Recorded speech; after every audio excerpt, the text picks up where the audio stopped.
ফেনীতে ৬ তলা ভবনের ৫ তলার সরু কার্নিশে ২ ঘন্টা আটকে ছিল ১২ বছরের এক মাদ্রাসা ছাত্রী। নিচে তাকালেই ভয়ঙ্কর ঝুঁকি, যে কোনো মুহূর্তে ঘটতে পারত বড় দুর্ঘটনা। শেষ পর্যন্ত ফায়ার সার্ভিসের সদস্যরা প্রায় ২ ঘন্টার চেষ্টায় অক্ষত অবস্থায় উদ্ধার করেন শিশুটিকে। শনিবার ৮ আগস্ট ফেনী শহরের একটি আবাসিক মহিলা মাদ্রাসায় ঘটে এই ঘটনা। উদ্ধার হওয়া ওই ছাত্রী মাদ্রাসাটির ৪র্থ শ্রেণীর শিক্ষার্থী। পুলিশ, ফায়ার সার্ভিস ও মাদ্রাসা সূত্রে জানা যায়, ওই ছাত্রী মাদ্রাসায় পড়াশোনা করতে আগ্রহী ছিল না। এর আগেও কয়েকবার সে মাদ্রাসা থেকে পালিয়ে বাড়িতে চলে গিয়েছিল।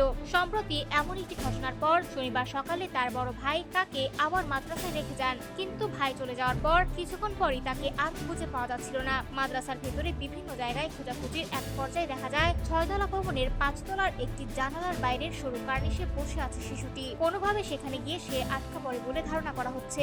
বিষয়টি জানাজানি হলে দ্রুত ফায়ার সার্ভিসকে খবর দেওয়া হয়। খবর পেয়ে ঘটনাস্থলে ছুটে আসে ফায়ার সার্ভিসের একটি দল। পরে পুলিশও সেখানে উপস্থিত হয়। ঝুঁকিপূর্ণ অবস্থান থেকে শিশুটিকে নিরাপদে উদ্ধারে শুরু হয় অভিযান। ফেনী ফায়ার সার্ভিসের স্টেশন অফিসার মোহাম্মদ মামুন মিয়া জানান, প্রাথমিকভাবে ধারণা করা হচ্ছে ছাদ থেকে নিচে নামার চেষ্টা করার সময় ৫ তলার কার্নিশে আটকা পড়ে মেয়েটি। সেখানে দীর্ঘ সময় অবস্থান করায় যে কোনো মুহূর্তে বড় দুর্ঘটনার আশঙ্কা ছিল।